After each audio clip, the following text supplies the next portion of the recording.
que a gente volte no próximo ano com mais vontade. Jorge está onde?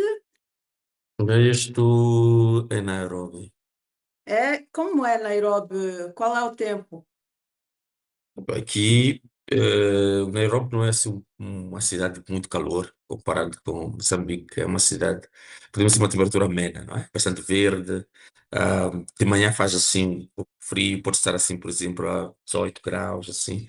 Mas depois sobe para 25, 26. Não Hum, temos, muito pouco temos temperaturas iguais, por exemplo, nesta altura do ano em Moçambique, mas este devia ser o verão, né? Aqui. ok, Então, também, né? sim, mas é muito chill, muito bom, quer dizer, Isso é. faz sol, mas é muito bom, é mais fresco, quer dizer, não é tão assim, posso dizer, como Maputo. Hum, ok. Saltou um bocadinho a última parte. De facto, eu já estive em Nairobi, mas de passagem para Mombasa, e a confusão na estrada era terrível. Continua a ser. Não, eu disse que é interessante, não é? Porque eh, é verdade que aqui tem muito carro, né? Muita viatura, mas também tem bastante infraestruturas, né? Se você dizer, comparando com Maputo em termos de estradas, liações, tudo isto. Mas tem muito carro, muito veículo e também, apesar de ter estradas, não têm bastantes estradas, digo assim, largas, como acontece em Maputo, né? Tens carros estacionados e depois tens faixas para de rodagem. Aqui não, né? É uma faixa de rodagem e então às vezes dá a sensação de que é um caos completo, mas o que mais admiro é que parece haver uma certa quer dizer, tempo que ando aqui em Nairobi, olha, o número das Cortou um bocadinho a internet. O número de acidentes, o quê, Jorge? Está com mute, está mutado. em Maputo, todas as vezes que eu saio, acho que a cada 2 dias vejo um acidente um pouco aparatoso, em transporte público, não sei o quê. Aqui, muito, quer dizer, eu ando numa semana, não vejo nenhum acidente, às vezes em cada 2 semanas eu vejo um acidente, assim.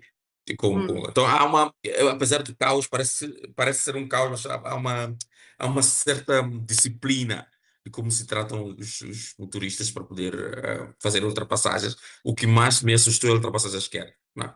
que é Ah, uma, ok. que é uma prática muito comum. Então, para mim, é tipo, como é que as pessoas ultrapassam muito a esquerda e tudo isto, mas pronto. Hum, Mas é uma cidade vibrante, tem bastante gente, bastante coisas. Já. isso é ótimo. A Eunice está aqui. Se a Eunice estiver, pode ligar a câmera.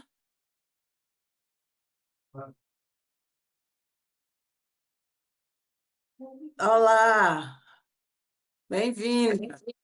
Obrigada. Que bom, que Bom prazer. rever. Oh, obrigada, prazer é todo meu. Então, falta-nos só o Santos, bem-vindos, boa noite. A menos que o Santos esteja aí e eu não esteja a ver.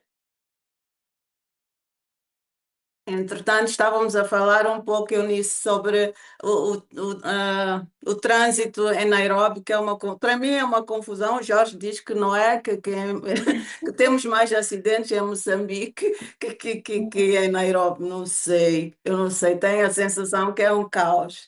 Uhum. E Dulcelino está, onde é que está? Bom, Em eu Maputo. estou em Maputo, A Eunice, ok?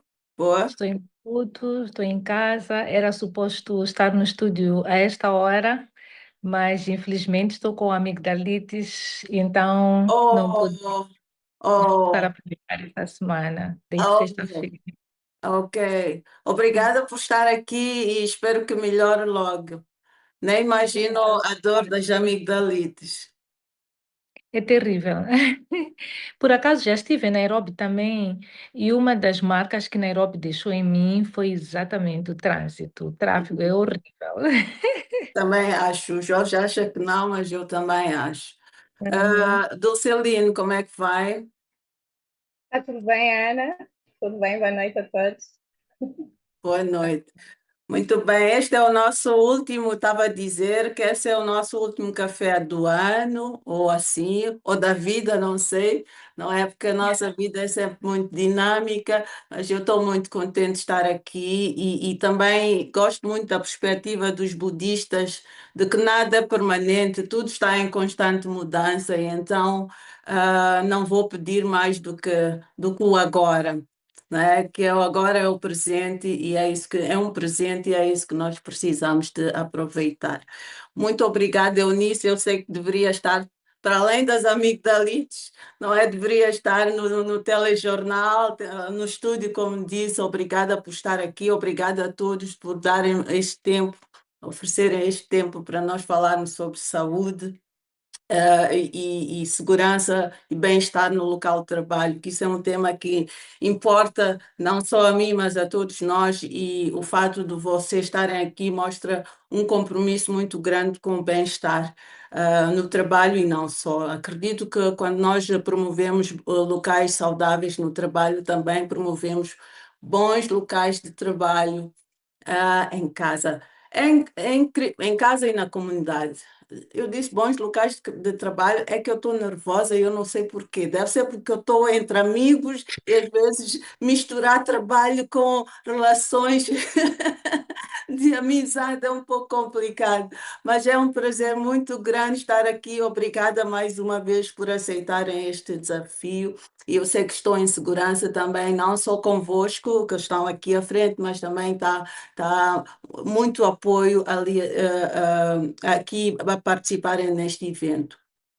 No dia 1 de dezembro tivemos o HIV. Olha, o Santos está a ligar-me e eu não sei como fazer. Peço um minutinho, só vou atender.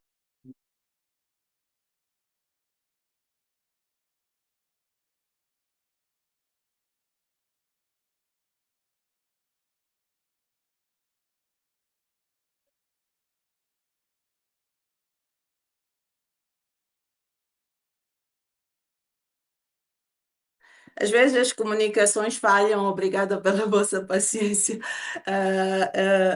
Não falham. Na verdade, usamos todas as oportunidades e esta é uma. O Santos está quase a entrar. Então, eu dizia que o dia 1 de dezembro foi o dia do HIV e eu estive a ver um programa deles, da UNAIDS, que era uma palestra, uma conferência muito grande, e uma das coisas que me preocupou foi o decréscimo ou a redução no investimento para o HIV. Achei isso interessante e assustador também, porque não sei como é que nós vamos ficar em Moçambique. Por outro lado, eu acredito muito em prevenção. Acredito muito que nós, se trabalharmos na questão da prevenção, não só primária como secundária, não só para HIV como outras patologias, nós poderemos fazer alguma coisa, contribuir positivamente para ambientes mais saudáveis. E então, eu quero ouvir de vocês o que é que vocês pensam disso, o que é que vocês acham, como é que vamos chegar a um futuro onde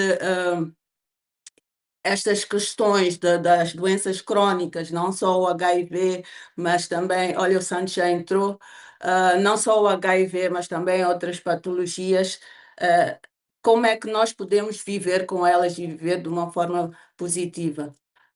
Santos, se consegue ouvir-me, peço para ligar a sua câmera. Pronto, acho que ele vai ligar logo que entre. Já está. Bem-vindo. Está assim um bocadinho. Oh, está a melhorar. Tá com um pouco de fumo.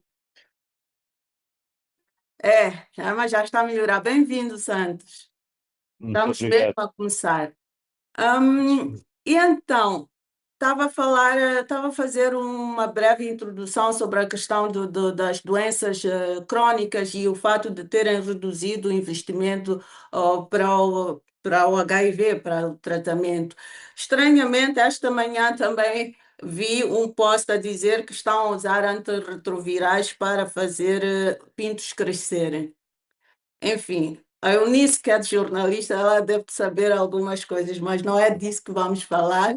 Na verdade, o que nós queremos neste momento é promover ambientes de trabalho seguros, respeitosos e inclusivos obviamente, fazer uma ligação entre todas as doenças crónicas que nós possamos ter no local de trabalho. E por que estas doenças crónicas? Porque são as doenças que têm um impacto no local de trabalho, vão reduzir a produtividade, aumentam o absentismo, o presentismo, demandam adaptações, carregam um estigma muito grande, que essa é uma das marcas maiores ainda para nós não só não procurarmos o diagnóstico, mas também para, tendo o diagnóstico, termos dificuldades em procurar ajuda e termos uma vida saudável mesmo depois do diagnóstico. Os níveis do HIV não estão a reduzir em Moçambique. Estranhamente, diz que vi uma informação de que Moçambique é o terceiro país com um nível de prevalência mais alto. Costumo acreditar.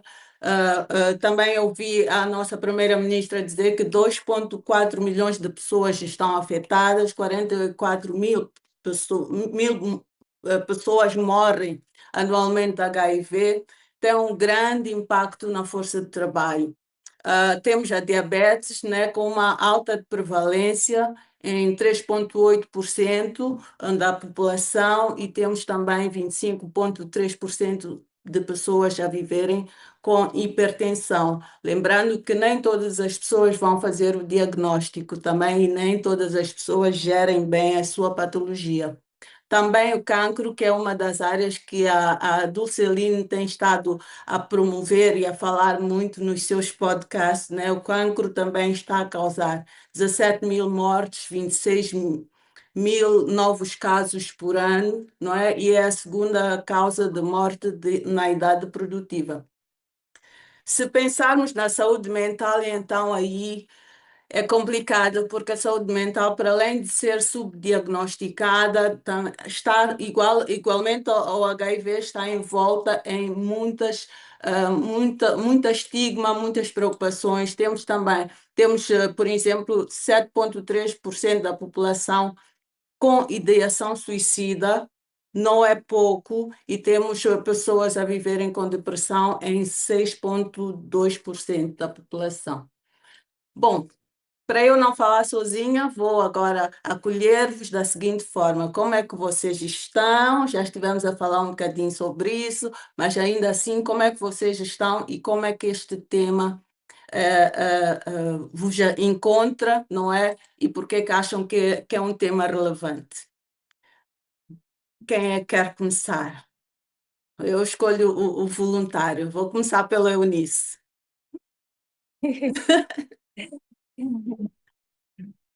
Bom, para mim este tema é relevante, especialmente quando eu vi o tema, achei muito interessante, sobretudo porque eu trabalho numa instituição com 600 funcionários e, infelizmente, ao longo dos 20 anos que eu estou nesta instituição, nós já perdemos muitos colegas.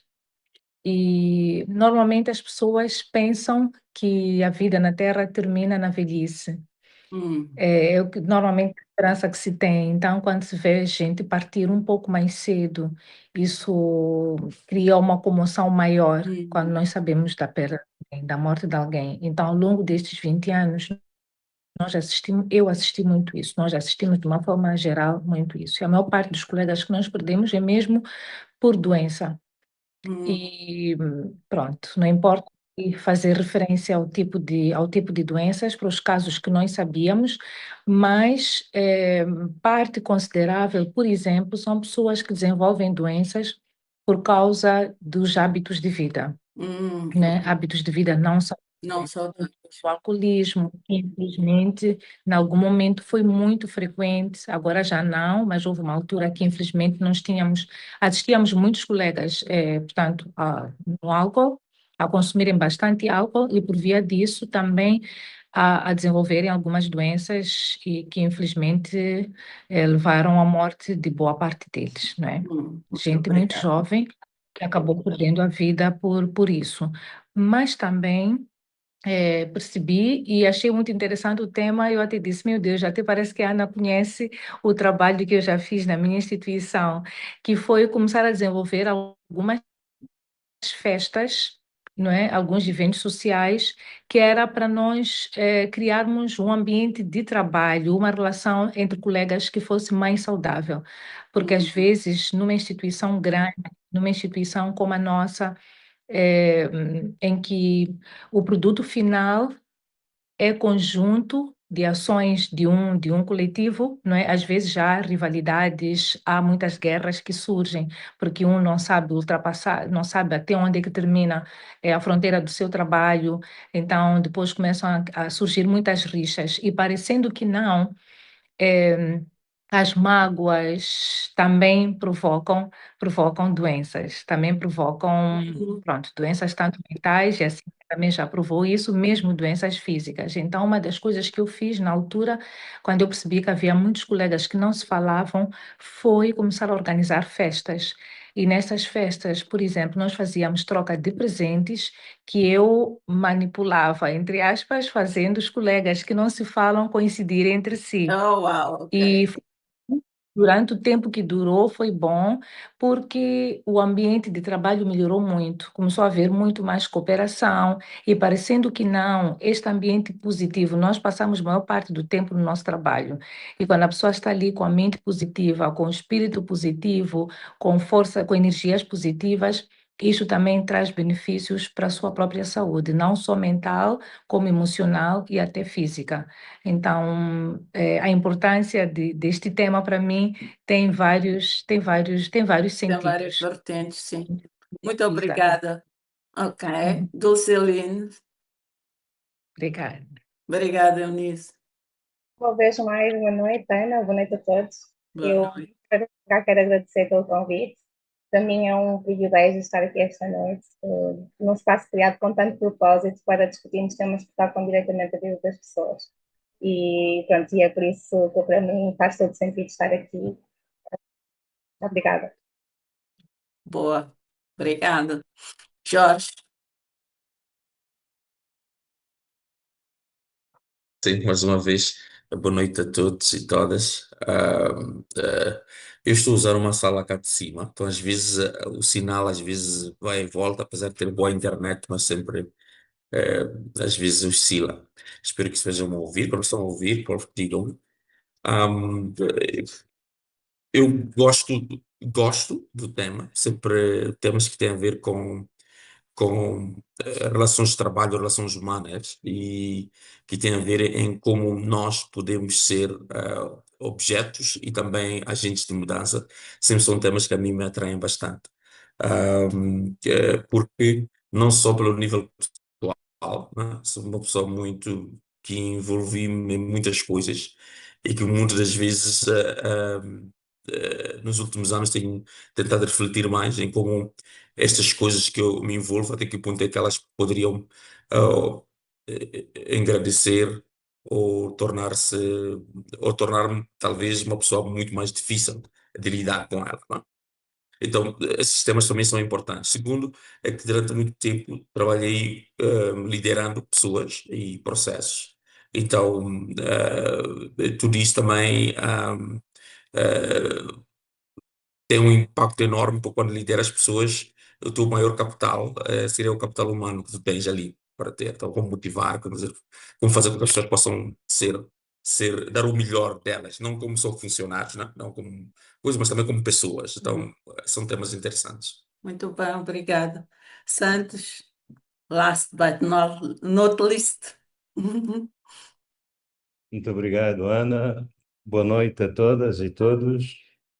É um prazer enorme estar aqui com ilustres e ilustres participantes nesta webinar, que de facto é super interessante.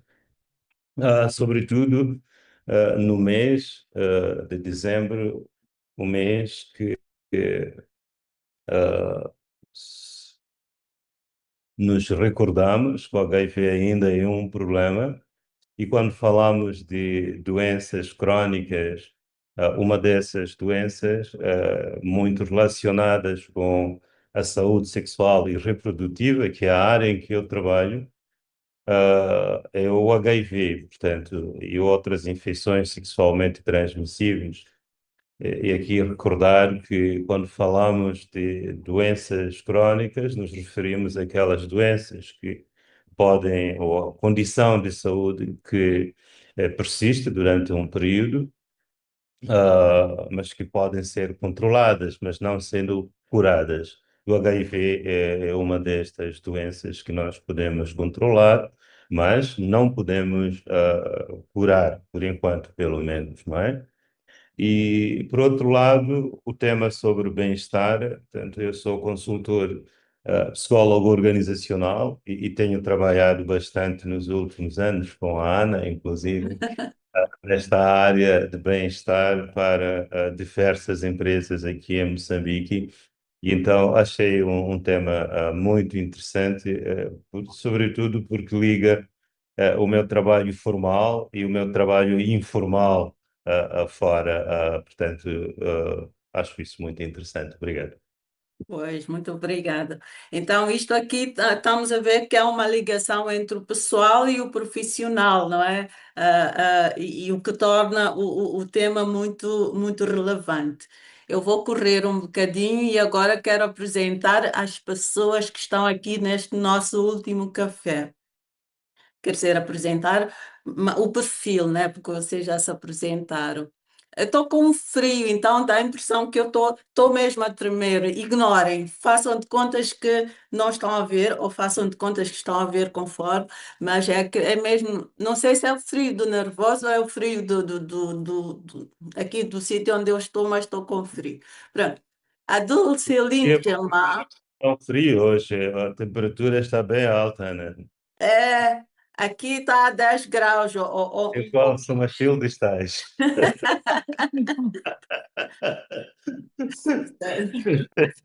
ok. Então, Dulceline Jamal é enfermeira e gestora de casos clínicos na Mediplus SA. Senão vou dizer uma coisa que não é. Com um MBA em Saúde Pública pela Universidade Aberta do Uniced, ela é reconhecida por sua habilidade em engajamento e análise de casos. Habilidade e amabilidade. É de uma é de um contacto tão fácil, humano, que realmente este engajamento faz todo sentido aqui. Dulceline promove a educação e a consciencialização em saúde através de webinars e como criadora de podcasts de saúde. Tem um podcast muito interessante que eu vi no YouTube e que fala um bocadinho sobre educação, sobre saúde, não é? Quando é a melhor altura para ir ou não para a creche. Achei isso muito interessante. Então, visitem. Ela traz para este café uma perspectiva prática focada em soluções para empresas, detalhando desafios na gestão de doenças crónicas e papel dos seguros de saúde, inclusive para as PMEs, espero eu, visando um ambiente de trabalho mais produtivo e inclusivo. Está tudo bem no seu perfil ou quer acrescentar alguma coisa, Dulceline? Bem, Ana, muito obrigada pelas palavras gentis e são recíprocas. Eu também sinto essa amabilidade nas nossas interações. Muito obrigada. Muito bem, obrigada, bem-vinda.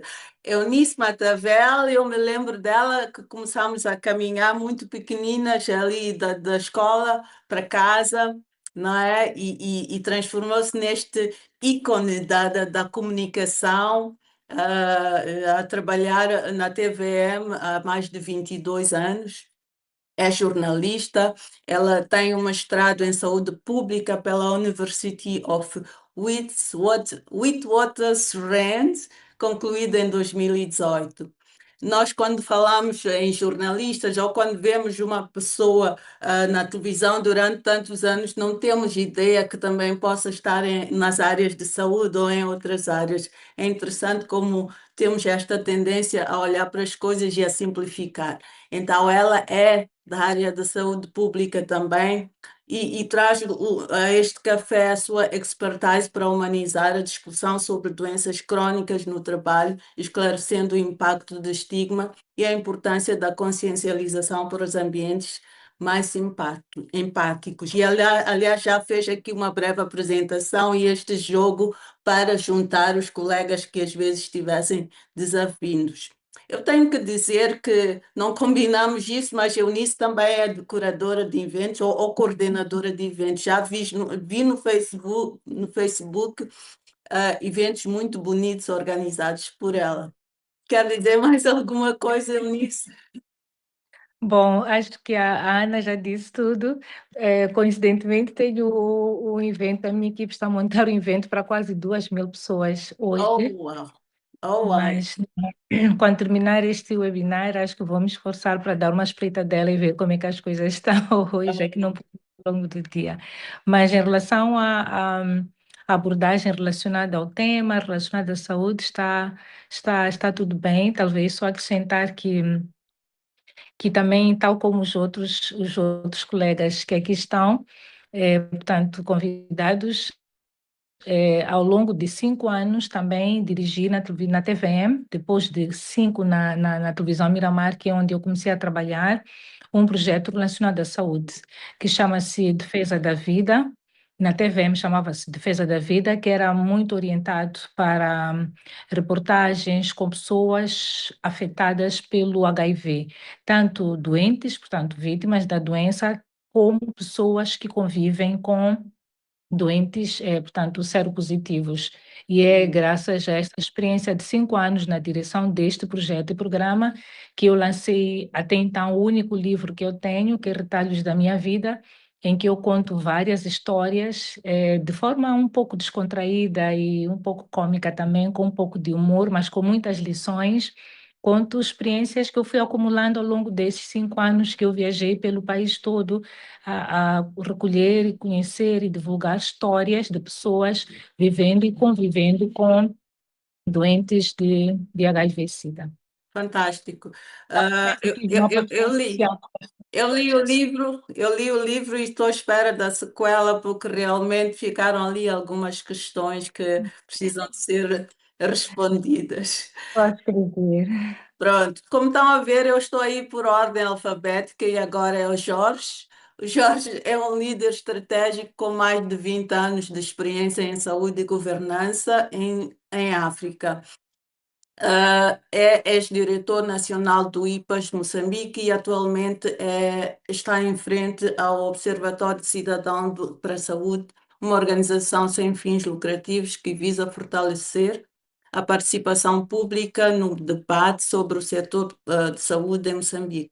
Ele traz aqui ao café uma visão estratégica baseada em dados sobre a relação entre doenças crónicas e produtividade em Moçambique, com expertise em políticas públicas e diferentes papéis de promoção de um ambiente de trabalho saudável e inclusivo.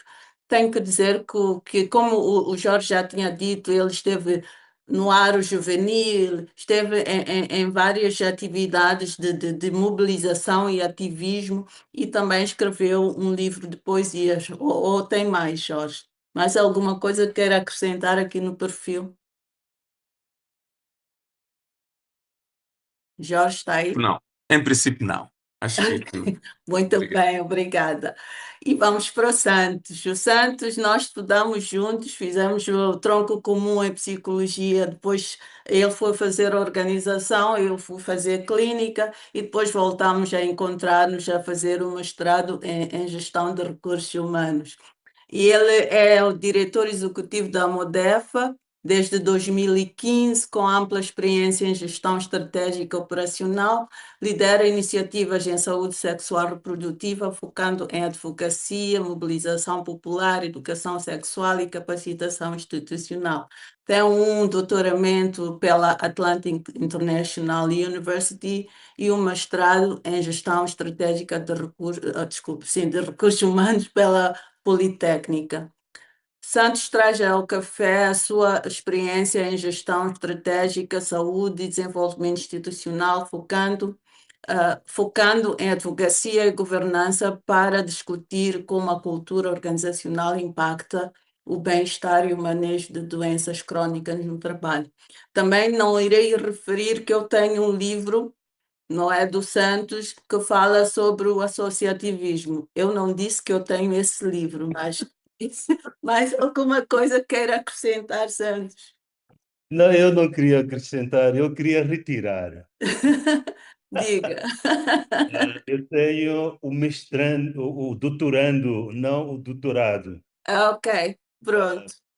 Ainda estou a fazer o meu doutoramento, não está concluído. Ok, tudo bem. Então, boa sorte Muito obrigado. neste processo. Então, vou começar agora com aqui algumas questões, a menos que, bom, agora ainda vocês não podem dizer mais nada, já disseram. Deixa-me perguntar, começando já pela Eunice, como é que se manifesta o estigma associado ao HIV e outras doenças crônicas nas organizações e como isto impacta? Na verdade, a Eunice já começou a falar que perderam alguns colegas de trabalho silenciados, que viveram em silêncio com estas doenças e depois também já andou pelo país a trabalhar com pessoas afetadas pelo HIV e por outras doenças. E então, Eunice, como é que se manifesta o estigma associado a estas patologias? Bom, eu percebo que desde que eu comecei a trabalhar em projetos ligados ao HIV em 2005, até esta parte, o estigma continua, embora não seja com a mesma intensidade que nós assistíamos nos primeiros anos, quando se começou a falar muito sobre o HIV, sobretudo no nosso país. Uhum. Percebo que mudou bastante, o estigma continua lá, mudou bastante. Infelizmente, as pessoas também continuam a classificar quem tem, entre aspas, e quem não tem, com base em características físicas. Ainda hoje ouvia alguém dizer numa reportagem, um jornalista a perguntar num dos canais por que que as pessoas acham que todas as mulheres claras, pronto, esbeltas e com um corpo não muito magras, por que que as pessoas acham que elas não têm HIV e associam as mulheres portadoras do vírus a pessoas que tenham, por exemplo, ainda continuam a associar a pessoas que tenham algumas manchas ou que estejam fisicamente debilitadas. Então, infelizmente, este tipo de estereótipos ainda existem em relação a pessoas infectadas ou afetadas pelo HIV.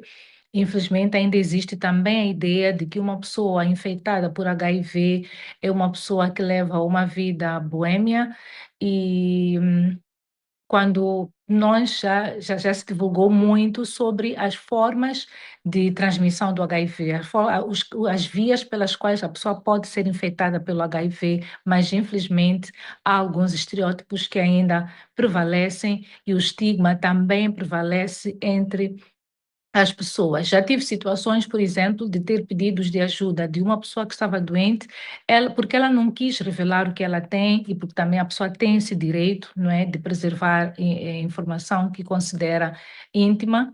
Ele não quis preservar, então começou sempre a ideia, naquele meio onde nós estávamos, de que esta pessoa estava infectada por HIV, porque se não fosse HIV, ela não teria receio de dizer o que tem. Então, infelizmente, isso ainda prevalece, ainda continua, e continua também posso considerar autoestigma das pessoas que também culpabilizam-se por estarem infectadas pelo HIV. Pronto, ainda não chegamos muito nas formas de minimizar estes males, mas eu acho que tenho pensado muito seriamente que, sobretudo hoje, com o advento das redes sociais, que uma das formas é difundir mensagens educativas que não estejam diretamente ligadas ou não façam referência direta ao HIV, mas façam referência a comportamentos que colocam as pessoas numa situação de vulnerabilidade, como o consumo excessivo do álcool, o imediatismo também, infelizmente, acaba influenciando muito para que as pessoas se infectem com HIV, porque elas querem ter tudo de hoje para amanhã e não medem o que fazem para poderem conseguir aquilo que elas querem. O consumismo também, mas acho que mais adiante talvez vamos falar um pouco mais sobre isso. Mas de uma forma geral, percebo que reduziu o estigma, mas ele ainda continua, ainda faz sentir, infelizmente. Ligado ao corpo, ligado a algumas coisas que são fora do normal, vamos dizer assim, do normal estabelecido, não é?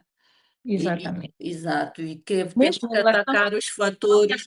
50, não é? Também, porque, por exemplo, temos um hospital aqui, como é que se chama aquela? No Alto Maé, por exemplo, creio que é Santa Filomena o nome do hospital, Sim. porque em algum momento ele atendia pessoas infectadas com HIV para a administração dos antirretrovirais e todo o resto. Então, as pessoas começaram a associar as pessoas que vão àquele centro de saúde com o fato de elas estarem infectadas pelo HIV. Ok, está bem, muito bem.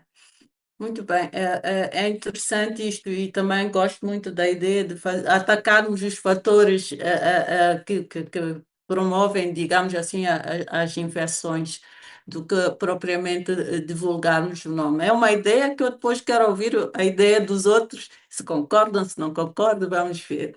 Jorge Martinho, quais são os dados disponíveis em Moçambique que evidenciam a relação entre as doenças crónicas e a produtividade? Gostaríamos de ouvir um pouquinho da sua experiência de governança, a sua experiência também de pesquisa, porque eu não falei que o Jorge é doutorado, penso eu, e tem esta. É em medicina, não é? Ou em saúde, políticas de saúde, não sei, Jorge, elucide-nos. E depois diga um pouco também de que forma é que que estes dados vêm nos ajudar a perceber melhor o contexto do HIV e das doenças crónicas e também a sua relação com a produtividade. Uhum. Ok. Muito obrigado pela pergunta, né? É uma das perguntas mais difíceis, não é? Porque ela requer que a gente tenha que ir buscar as evidências sobre essas doenças, não é? A nível global e do país. Primeiro é preciso dizer que não é muito fácil encontrar dados sobre a prevalência de doenças crónicas, um, por vários fatores que influenciam isso. Normalmente os países têm muitos dados desagregados, significa que eh, eh, os sistemas de saúde de vários países, incluindo Moçambique, têm muita dificuldade em coletar, analisar, armazenar e difundir os dados. Então, este é um problema muito grave para Moçambique. Mas podemos assim dizer, por exemplo, a nível da região, através dos dados do OMS, sabe-se que as doenças não transmissíveis representam 37% de todas as mortes, não é? Significa que 3 a 4 mortes em 10 pessoas têm como resultam de doenças não transmissíveis. E isso mostra o peso que as doenças não transmissíveis têm, não é? Mas as doenças não transmissíveis, muitas delas neste momento, fora o HIV, que são doenças cardiovasculares. O cancro, por exemplo, já ocupa um peso enorme, tem doenças respiratórias crónicas e diabetes, não é? São doenças que durante muito tempo estão muito associadas, num tempo globalmente foram muito associadas aos estilos de vida.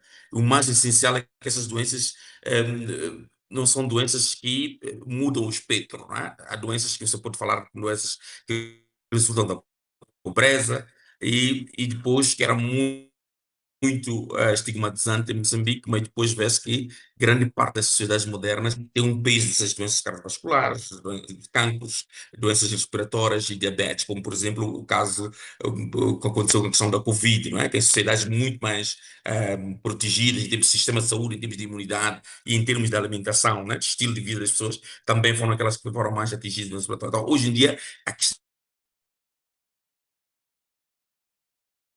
A oscilação.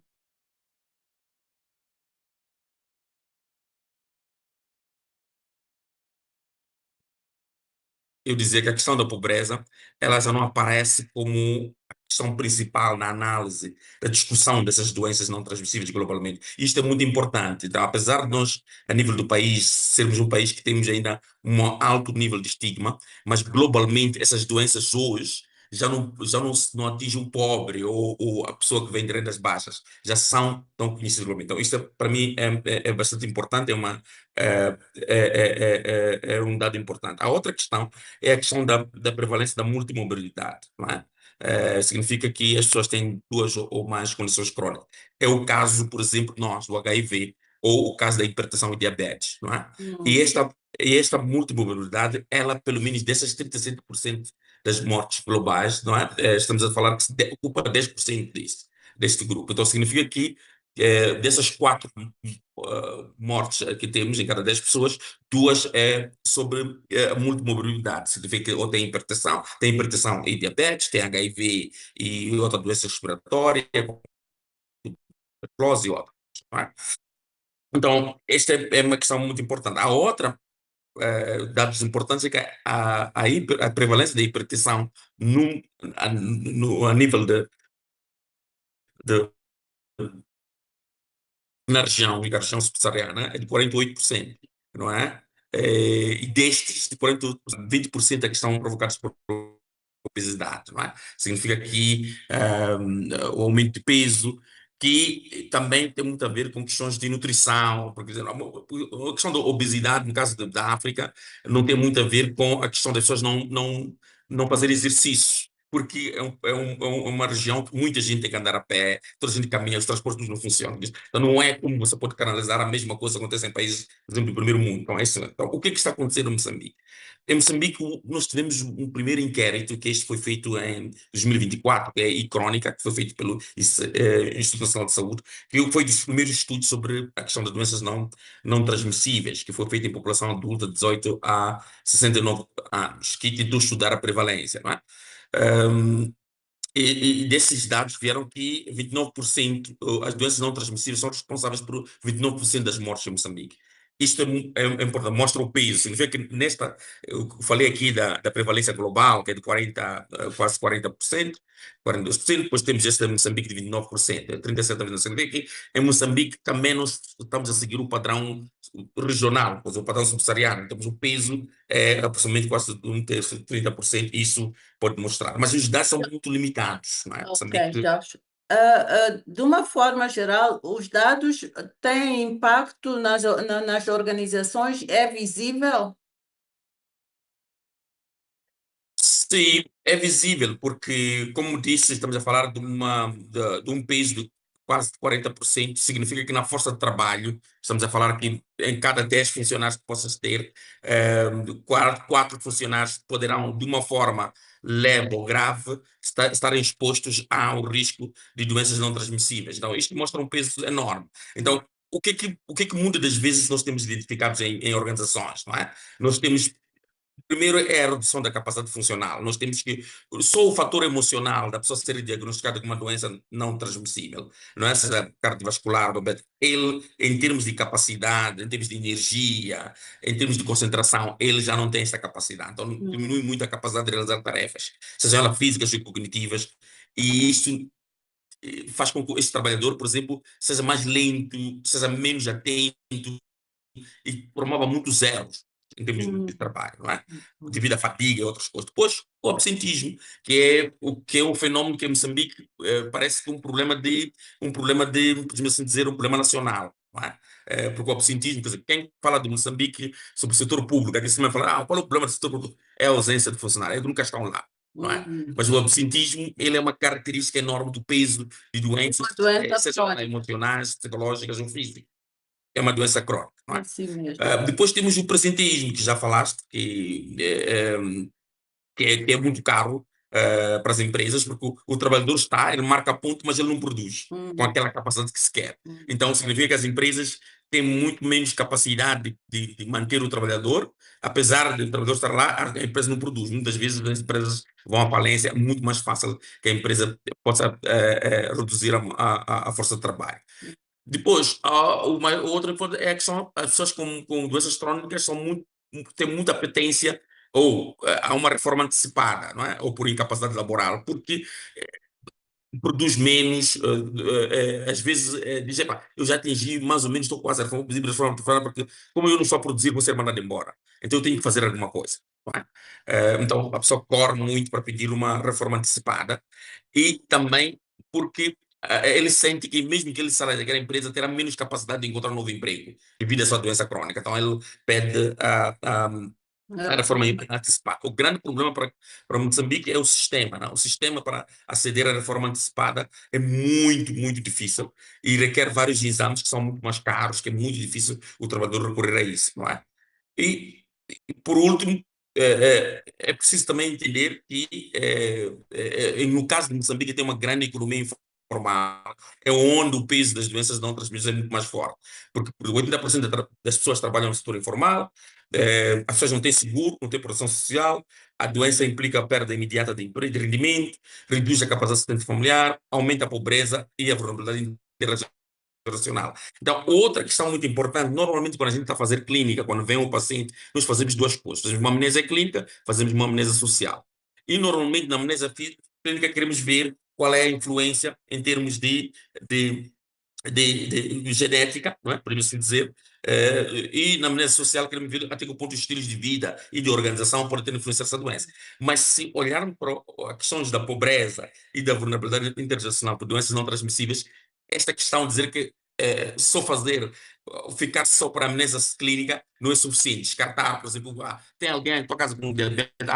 Não há ninguém que teve diabetes na minha casa. Hum, E nós descartamos que pode ser um problema internacional. hum. Mas devido ao nível de pobreza que essa pessoa tem, à exposição que a pessoa tem, eu penso que é muito difícil dizer que esta amnésia clínica por si só poderá tirar a pessoa do risco. Ok, e volta Obrigado. àquilo que a Eunice estava a falar da questão dos fatores de risco que precisam de ser falados. Santos, Santos está a pensar. Ah, como é que o que a Eunice disse e o Jorge falou, como é que isto afeta o clima organizacional, como afeta, de um modo geral, a produtividade, e a qualidade de vida no trabalho, não é? E as dinâmicas, não é? De suporte entre as equipas. Falei muito. O clima organizacional. Está com o micro desligado, Santos. Ok, agora está. Então, Agora. eu diria que tudo o que foi dito vai, de certa maneira, afetar o clima organizacional de diferentes maneiras. Ah, e talvez só voltar um pouco atrás no que a colega Eunice estava a referir-se, como um pouco já a correr para possíveis fatores determinantes do problema, olhando para possíveis saídas, e dizia que as mensagens de sensibilização são fundamentais, mas também o que nós temos visto ao nível do trabalho prático é que não bastam as mensagens. E quando falamos do HIV, que é uma das doenças crónicas transmissíveis, portanto, o Jorge falou mais das não transmissíveis, esta é transmissível. Nós vemos que não basta ter informação. Portanto, quando falamos de mudança de comportamento, mudança de atitude, o conhecimento é a informação. Portanto, a informação que nós obtemos é apenas o ponto de partida. É, portanto, o conhecimento. O conhecimento não muda um comportamento. Portanto, é um ponto de partida. Você precisa de ter o conhecimento para mudar. Mas é importante que, depois do conhecimento, nós tenhamos a possibilidade de que este conhecimento seja recorrente, seja ele seja repetido várias vezes necessárias para a pessoa, de facto, compreender. Na questão do HIV e de outras doenças até não transmissíveis, o que nós vemos é uma campanha aqui, agora estamos em dezembro, muitas campanhas vão aí surgir e depois tudo desaparece. Hum. Nós vamos às escolas, damos uma palestra e nunca mais voltamos para lá, né? E as pessoas que recebem esta informação a seguir têm dúvidas, a seguir precisam de encorajamento e não está lá ninguém para dar este seguimento e dar este encorajamento. Consequentemente, aquele conhecimento acaba em desuso. Portanto, essa é a segunda etapa para a mudança. É preciso praticar este conhecimento. Depois de tu obteres esse conhecimento, vais praticar. Na prática, vais sentir a dificuldade de parar de beber, como estava a dizer também que um dos fatores podia ser o álcool. Então, tu tens que praticar e tens que ter alguém por perto para te encorajar, que não é fácil, que é difícil de fato, mas tu vais conseguir dar a força para tal. Depois de praticar, é preciso adotar isto como o teu novo estilo de vida. E, por fim, só nessa altura é que tu podes passar a fazer advocacia para as outras pessoas, usando o teu modelo, o teu exemplo, para influenciar outras pessoas para também mudar. Portanto, este é que deve ser, em princípio, o caminho necessário para a mudança de comportamento na sociedade. Se nós não fizermos assim, apenas uma mensagem na televisão, uma mensagem na rádio, e depois não acontece mais nada, nada vai mudar, nós vamos continuar com estas doenças a dizimar as nossas comunidades e, consequentemente, a minar o ambiente. Acho que o exemplo do Jorge em relação à preocupação ao nível psicológico das pessoas quando têm uma destas doenças, a questão do estigma que a Ana colocou no princípio, isso tudo, é claro que não vai ajudar a criar um ambiente de trabalho saudável. Portanto, se as pessoas começam a desconfiar, começam a falar mal sobre o meu estado, como dizia, por ser clara ou por ser escura, por ter manchas e tudo mais, isso não vai criar um bom ambiente no trabalho, ao nível dos colegas, mas mesmo ao nível do patronato. Portanto, quando ele não tem uma política própria que ajuda estas pessoas a se sentirem à vontade no local de trabalho, vamos ter essas doenças, claro, a aumentar e com impacto negativo na produtividade e no bem-estar das pessoas no local de trabalho. Hum, muito bem. Ah, e em algum momento falaram também sobre a questão da informalidade. Existe um setor informal muito mais predominante do que o setor formal, o que vai levar à dificuldade de, por exemplo, as pessoas terem seguros de saúde, não é? De qualquer das formas, temos o setor formal, Dulcelino. Como é que, com isto que disseram até agora, como é que as empresas, primeiro, identificam a necessidade de ter um sistema que funcione de saúde, de proteção de saúde dos trabalhadores, e dois, como é que o seguro pode ajudar nisto? Ana, eu acho que as empresas enfrentam muitos desafios neste quesito, na gestão de trabalhadores que vivem com doenças crónicas, mas eu acho que também é importante termos uma visão mais ampla e, na minha ótica, um pouco mais realista, porque, na verdade, para uma doença crónica impactar diretamente as empresas, ela não precisa necessariamente de ser do colaborador. Ela também tem um grande impacto se for, por exemplo, em algum dependente por quem o colaborador é responsável, como, por exemplo, o cônjuge, filhos ou até ambos. E eu digo isto não apenas em teoria, mas também pela minha própria experiência. Os meus filhos são asmáticos, asma é uma condição crónica, e com estas mudanças repentinas de temperatura que têm acontecido nos últimos dias, eu vivo desassossegada, dentro e fora do trabalho, e acredito que esta realidade não seja só minha. Aliás, estou certa de que existem outros bons exemplos que, apesar de não serem com o colaborador, também merecem toda a atenção da empresa pelo impacto que trazem. Estes cenários acarretam muitos desafios, e eu dividiria estes desafios em 4 dimensões. A primeira seria organizacional. Eu acho que as doenças crónicas trazem uma certa imprevisibilidade. Consultas, necessidade de ajuste de horário para atender essas consultas, faltas imprevistas, e tudo isto leva à necessidade de uma distribuição de tarefas, muitas vezes em cima da hora.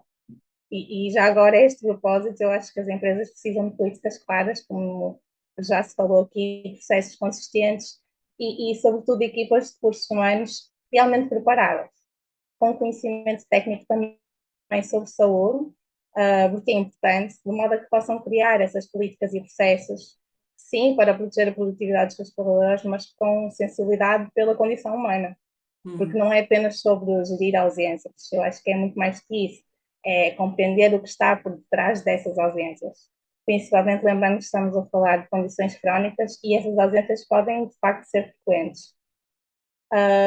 Outra dimensão que eu diria é clínico operacional, e este desafio é muitas vezes o mais visível na prática, porque é onde a realidade clínica de uma doença crónica obriga a empresa a adaptar o seu funcionamento diário. Por exemplo, um colaborador diabético que necessita de medir os níveis de açúcar no sangue e também necessita de ajustar a insulina, manter horários de alimentação, e de repente começa a ter sinais de uma queda dos níveis de açúcar, de uma hipoglicemia. Ele precisa imediatamente parar tudo, ingerir açúcar, estabilizar, em alguns casos até ir ao hospital receber assistência. E isto, do ponto de vista clínico, é uma realidade que pode acontecer, faz parte dessa condição, e do lado laboral esta realidade significa interrupções, prazos comprometidos, substituição de tarefas e até mesmo mobilização de equipas. E lembrando que muitas vezes quem presta essa assistência são os próprios colegas e a produtividade deles também está a ser consumida. Em terceiro lugar, eu diria, apontava o aspecto humano e psicossocial, porque quem vive com uma doença crónica ou cuida de alguém com essa condição carrega uma carga emocional e mental muito grande. Ansiedade, noites mal dormidas, preocupação constante, medo do estigma também associado a certas condições, como depressão, epilepsia, obesidade, até mesmo HIV. E tudo isso afeta a motivação, o foco e até as próprias relações interpessoais entre as equipas de trabalho, conforme também já foi aqui mencionado. Existe também um outro desafio, eu acho que eu apontaria como o último grande desafio, que é a dimensão financeira. Gerir uma doença crónica custa dinheiro. E quando há crises, os custos aumentam ainda mais. E isso destabiliza o orçamento familiar e, consequentemente, aumenta o stress. Inevitavelmente, isto afeta no desempenho do colaborador. Há queda de produtividade, maior estabilidade e até mesmo absentismo. E são precisamente estes desafios que influenciam a necessidade das empresas procurarem pelo seguro de saúde, porque num contexto onde a imprevisibilidade é constante, o seguro de saúde traz aquilo que as empresas mais precisam, que é a previsibilidade. Previsibilidade no acesso aos cuidados de saúde, o seguro promove um acesso mais rápido aos serviços de saúde, nomeadamente através do setor privado e dos convênios com rede de provedores. Hoje em dia conseguimos, por exemplo, agendar uma consulta com um especialista para acontecer no próprio dia e bloquear apenas uma parte do dia para o efeito e não o dia inteiro.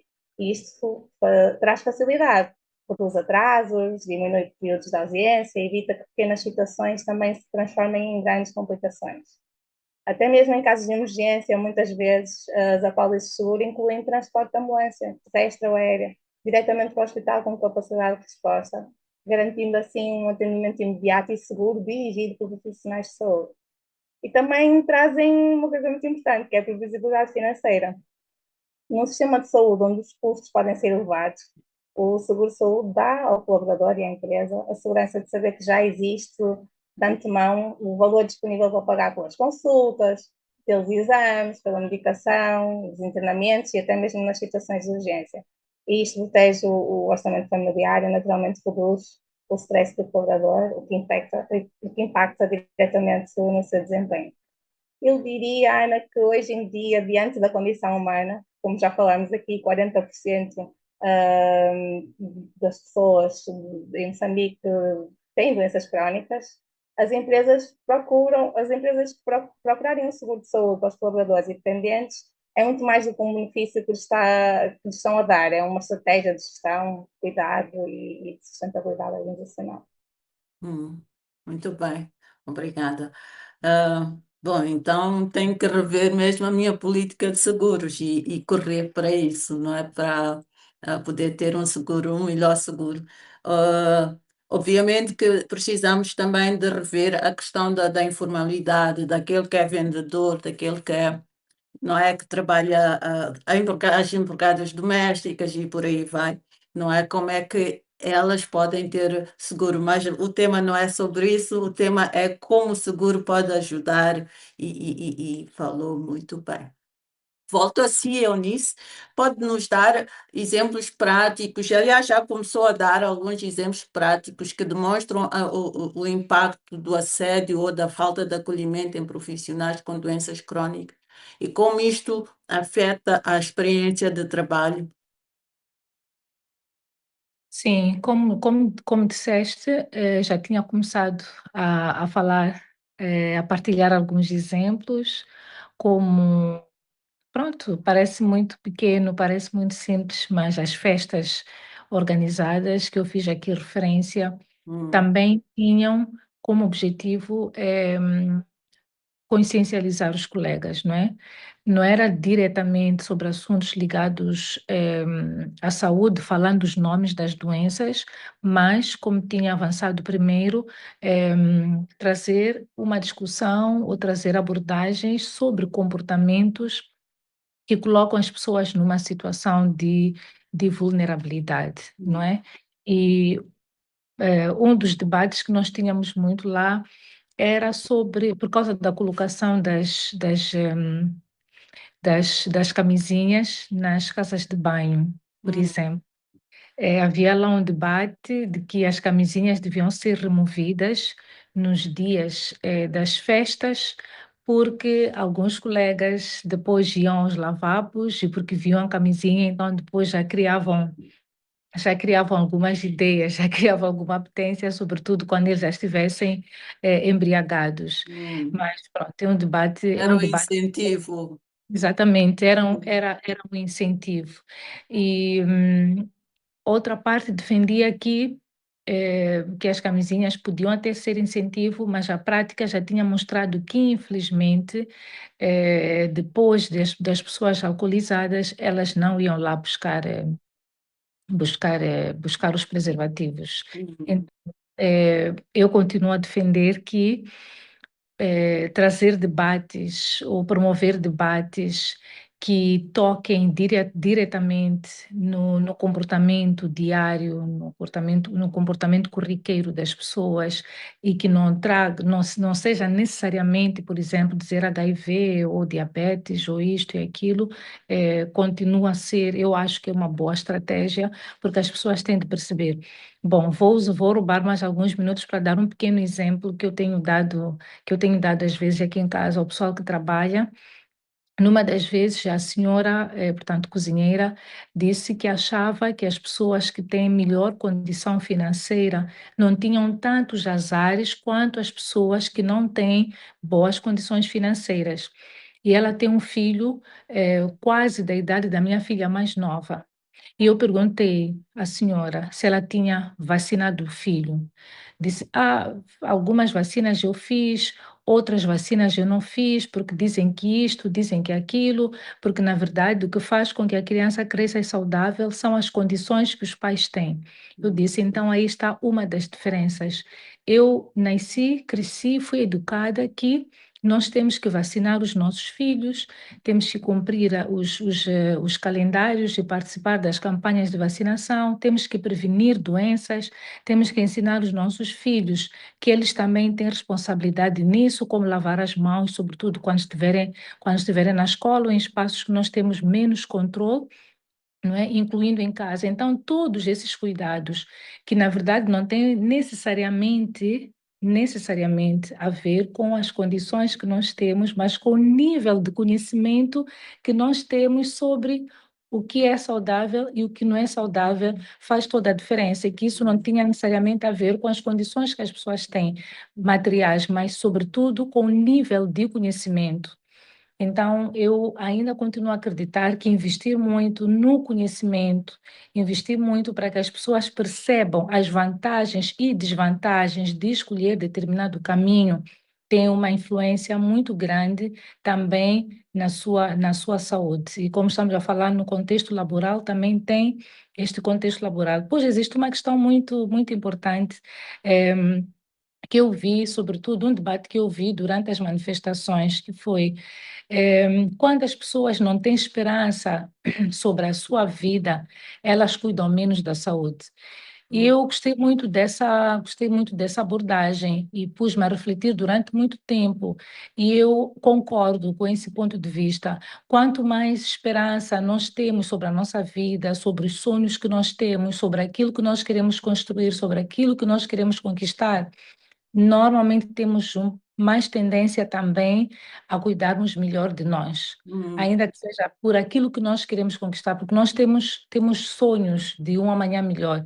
E eu vi este debate muito no contexto das manifestações, portanto, no ano passado, porque as pessoas diziam, os jovens que estão ali à frente, os jovens que estão a dar o peito às balas, entre aspas, os jovens que estão ali nas manifestações e nas confusões, eles não têm nada a perder. Então, para eles viver e não viver dá no mesmo, porque eles não veem esperança, não têm esperança num futuro melhor, não acordam e não sabem o que fazer, o que vão conseguir, o que não vão conseguir, o que vão comer, o que não vão comer, então para eles tanto faz.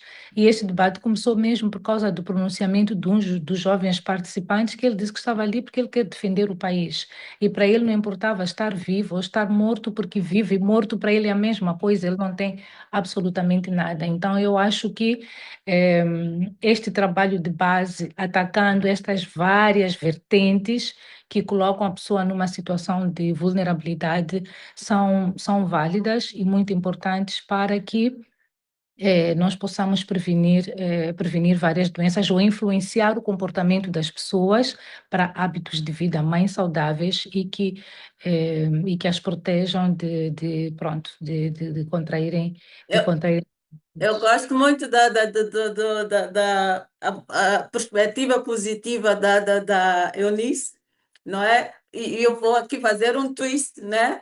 Mostrar como, se por um lado ter esperança é importante, quando nós estamos no ambiente do estigma e do assédio, não é? Nós perdemos a esperança, certo?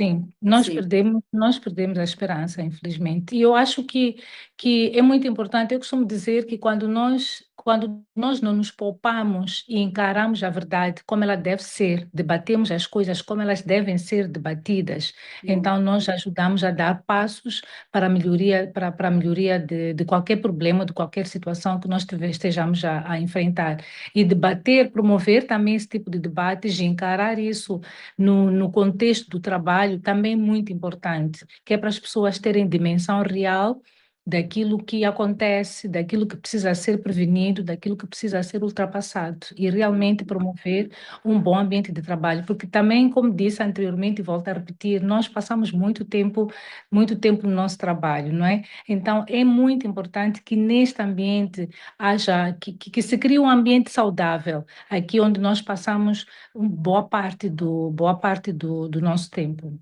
Não é? Muito bem. Santos, quer acrescentar alguma coisa? Obrigada, Eunice. Eunice também falou sobre a questão das crenças limitantes, não é? Que assim, quanto menos. Bom, se a gente tem um pensamento que não contrário à saúde, à proteção da saúde, não é que não protege a saúde, de facto vai contribuir negativamente, como o caso da sua empregada.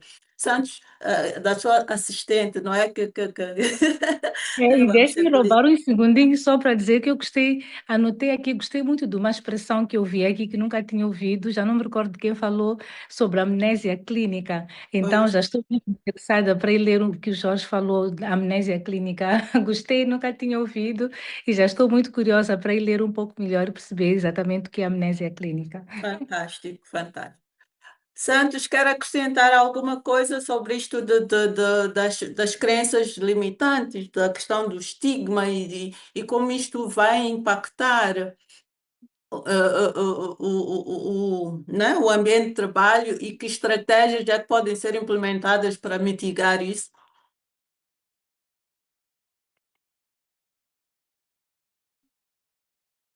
O micro, Santos, o micro. Este micro, ele tem que ficar aberto para sempre, é melhor. Acho que sim. Eu vou pedir que sejamos breves, porque temos 20 minutos e eu gostaria de ouvir o Eliseu, não sei se ele está aqui. Pronto. Rapidamente, só queria dizer que a questão que foi mencionada de ter esperança, ela é fundamental, porque o sucesso depende de crer para ver. Hum, Portanto, se tu não hum, tens crença, então tu não has de ver. hum, É. Boa. E a questão do assédio, como o assédio vai impactar a produtividade e o ambiente de trabalho? Porque Mas estamos a falar das doenças crônicas e já falamos do presentismo, do absentismo e tudo isso, e o assédio também, de alguma forma, vai impactar, como estava a dizer, né? Perde-se a esperança, mas eu queria ouvir um pouquinho mais elaborado.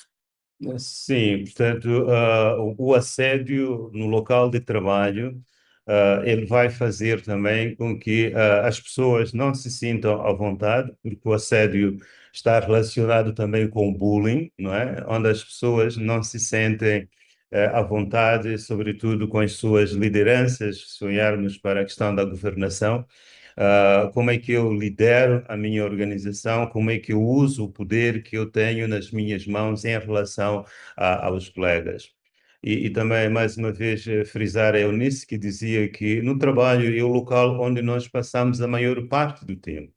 E quando nesse local onde nós passamos a maior parte do tempo, nós não nos sentimos à vontade, sentimos-nos assediados, sentimos-nos abusados, sentimos-nos portanto, abusados, esses fatores todos vão, de certa maneira, resultar nas doenças que nós mencionamos aqui, sobretudo do nível emocional, do nível psicológico, como a depressão, o stress e tudo mais.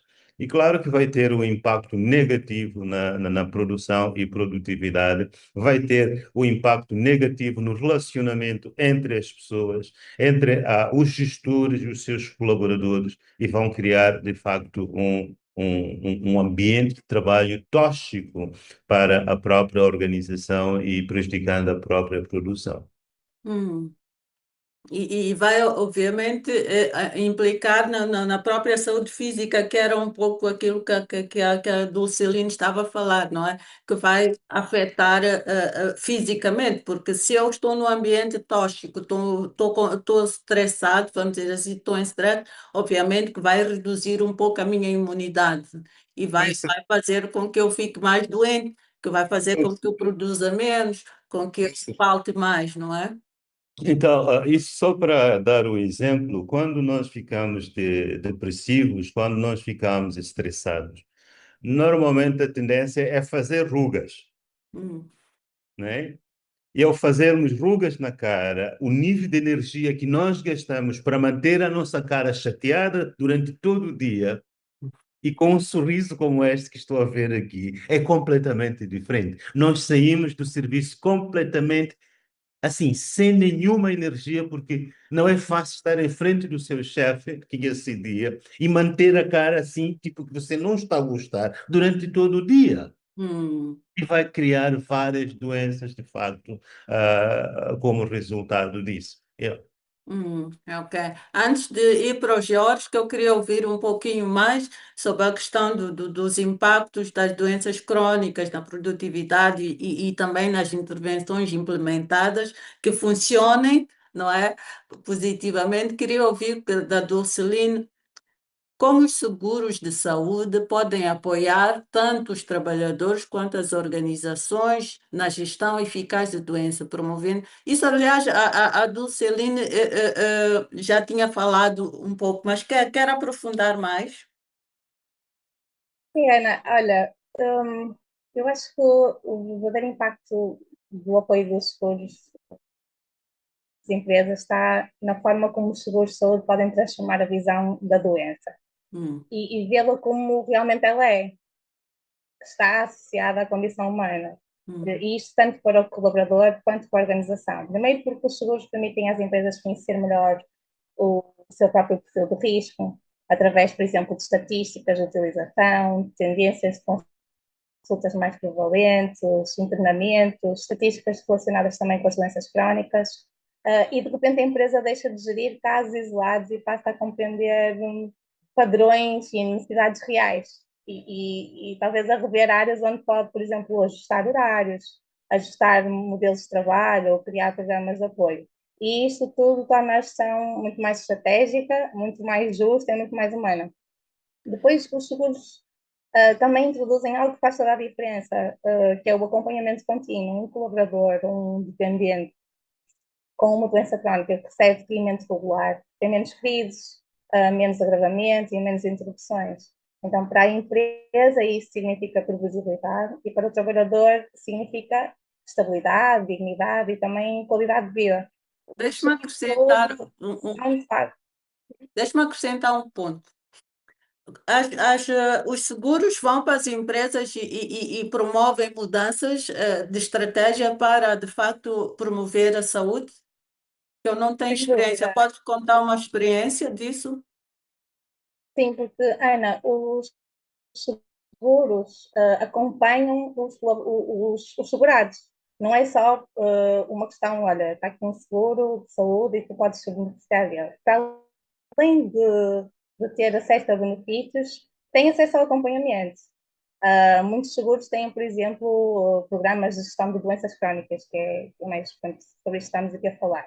E isso oferece um acompanhamento ao segurado, em termos da doença, ensinos também. Os seguros promovem muitos momentos de ensinos, de educação sobre a saúde, e para as empresas dão um relatório, uma espécie de relatório sobre as estatísticas de utilização. E isso ajuda a empresa realmente a rever. Portanto, acho que o meu grupo populacional, os meus colaboradores sofrem mais disto, sofrem mais daquilo, e ajuda nessa parte estratégica de rever áreas onde pode realmente melhorar. Que bom. Jorge, e é consigo que eu realmente queria, juntando a questão, a resposta da Dulceline e a questão das evidências. Nós, em Moçambique, estamos a utilizar estas evidências para promover estratégias e implementar mudanças que sejam promotoras de saúde, justamente para que os ambientes de trabalho sejam mais saudáveis, mais inclusivos a pessoas com doenças crónicas.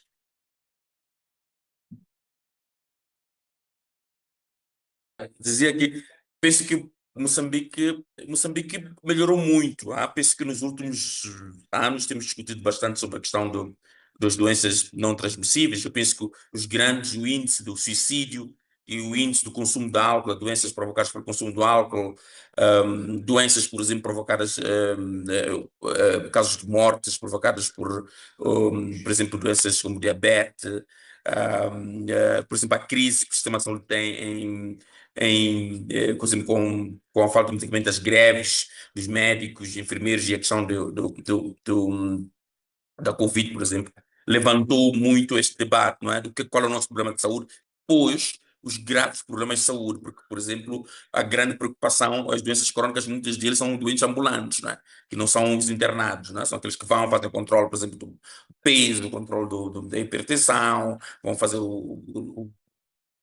análises, consultas de controle. Então, são pessoas que têm uma relação muito regular com o sistema sanitário. Então, este também é uma coisa. Outro fator também importante é o número de mortes, de pessoas com mortes prematuras, jovens, gente com menos de 40 anos. Isso tem levantado muito debate na sociedade. Então, acho que este debate tem criado muita visibilidade sobre o problema de doenças crónicas. Agora, há um desafio enorme, que é o desafio de registro. O nosso sistema de saúde tem um sistema de registro bastante fraco, no registro de doenças e também no mapeamento das doenças. Então, este é um grande problema. E depois, o nosso banco de dados é muito manual, é muito arcaico. Ele não permite uma sincronização, fazer um histórico digital do paciente, por exemplo, saber de onde ele vem, quando é que os episódios que ele tem de saúde, como é que são interligados com outro tipo de doença que esse paciente possa ter, ou com o tipo de estilo de vida que esse paciente possa ter. Então, é muito difícil fazer esse seguro. Neste momento, parece que haver muito mais dados digitalizados para pacientes que são de clínicas, vão a clínicas privadas, não para o sistema público. Não é? Na clínica privada, chegas lá, digitas o número de telefone, ele entra no computador e consegue tirar a ficha das últimas consultas, dos 4 consultas que tu fizeste nos últimos anos. Então, esse sistema não existe no público, que é aquele que serve à maioria da população. Então, este é um problema bastante grave. E também o custo de seguro também é bastante alto no país, não é? Nós não temos ainda um custo de seguro bastante acessível, não é?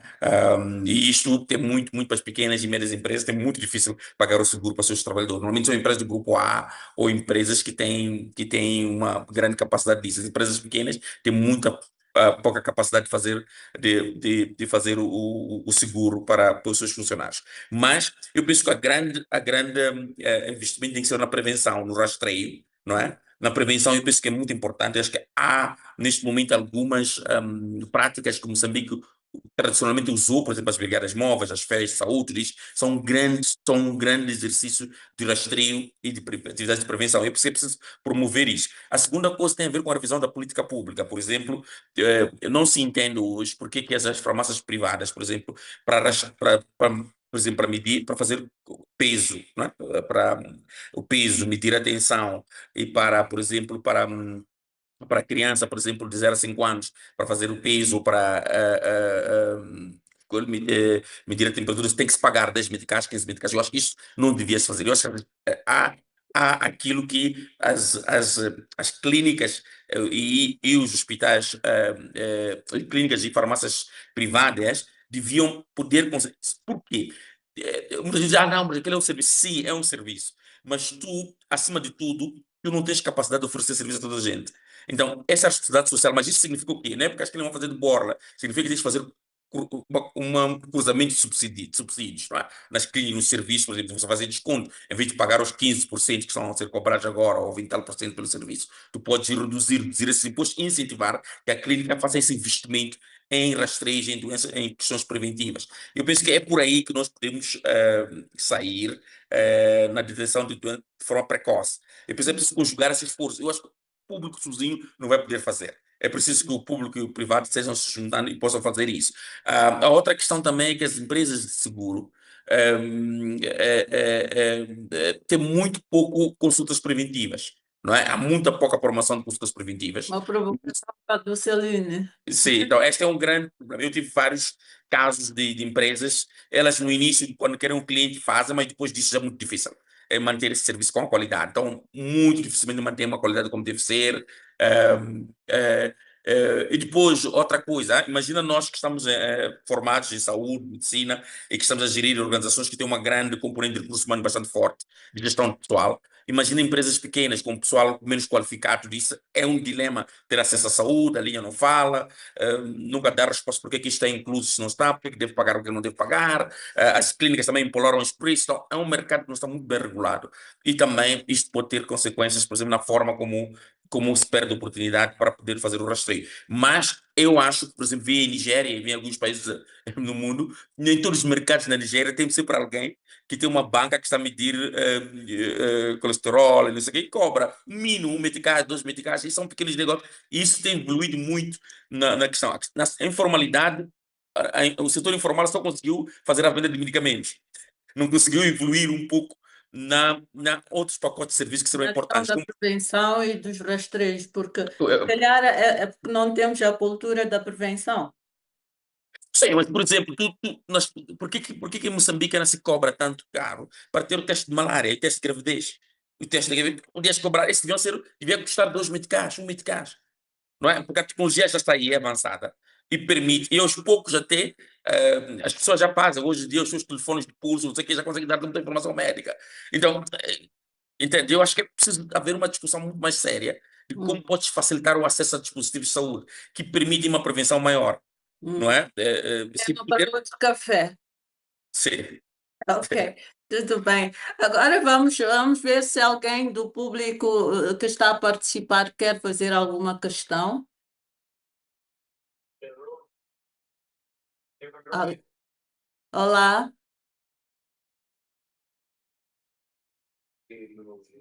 não estamos a ouvir.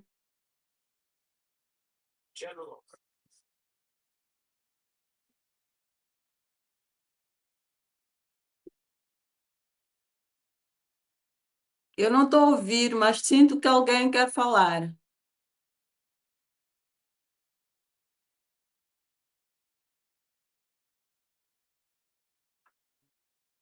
Não Não, tem ninguém a querer falar. Acho que acho que não. As pessoas ficam tímidas às vezes. Ah, com base nisto, já estamos a acabar, só temos 6 minutos, então eu gostava que agora pensássemos daquilo que nós falamos.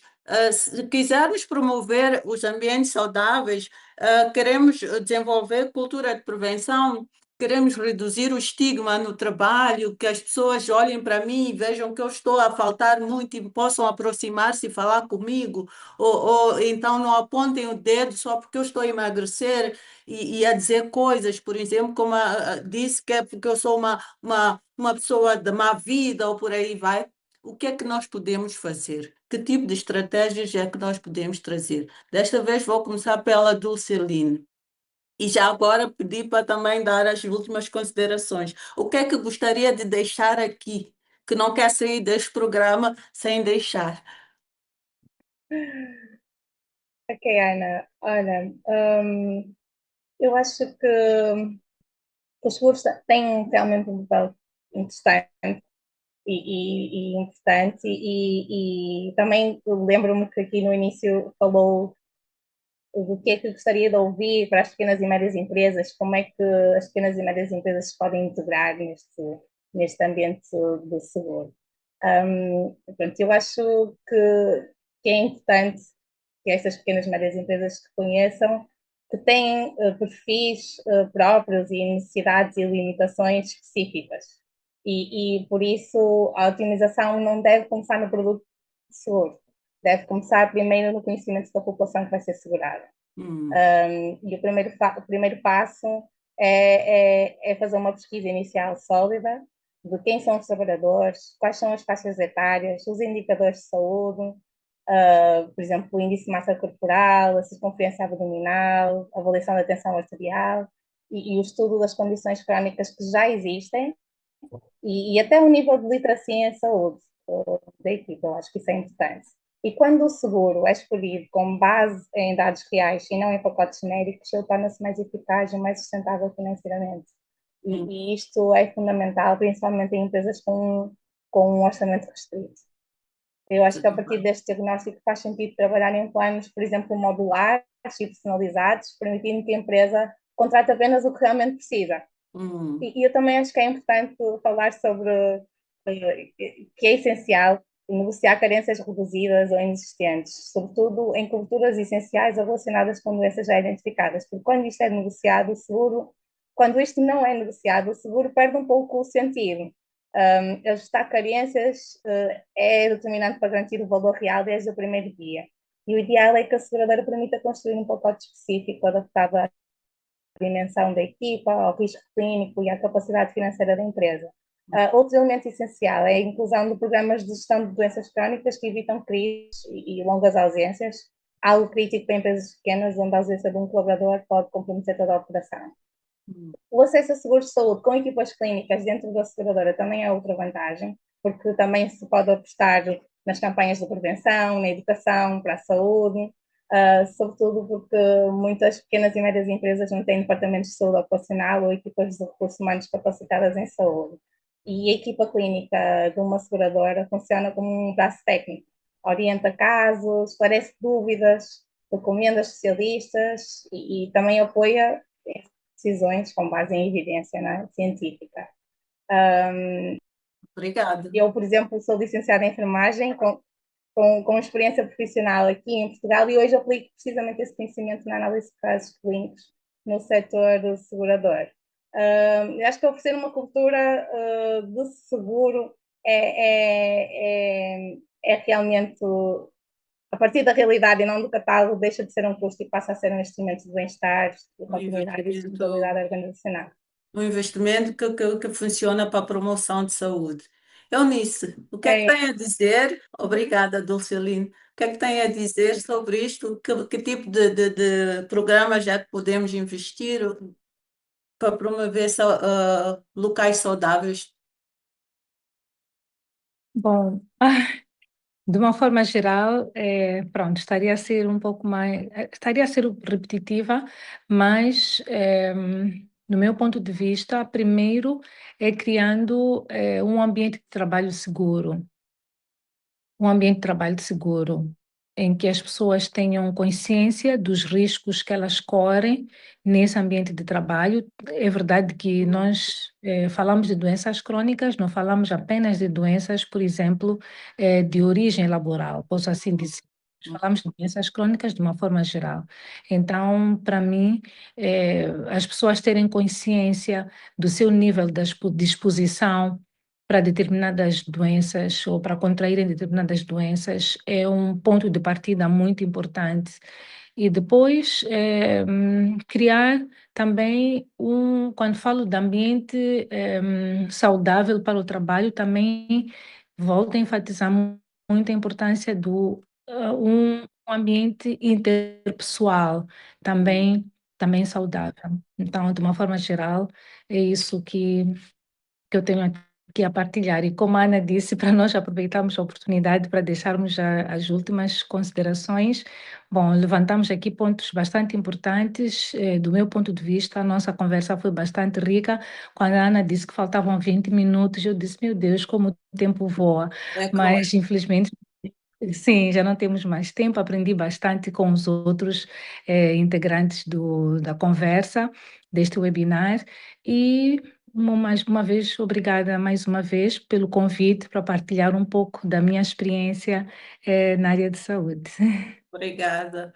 Santos, Bom, acho que em termos de ações concretas, já foram aqui muitas partilhadas, mas iria acrescentar a questão da necessidade das empresas a recorrerem ao apoio psicológico para lidarem com algumas destas doenças.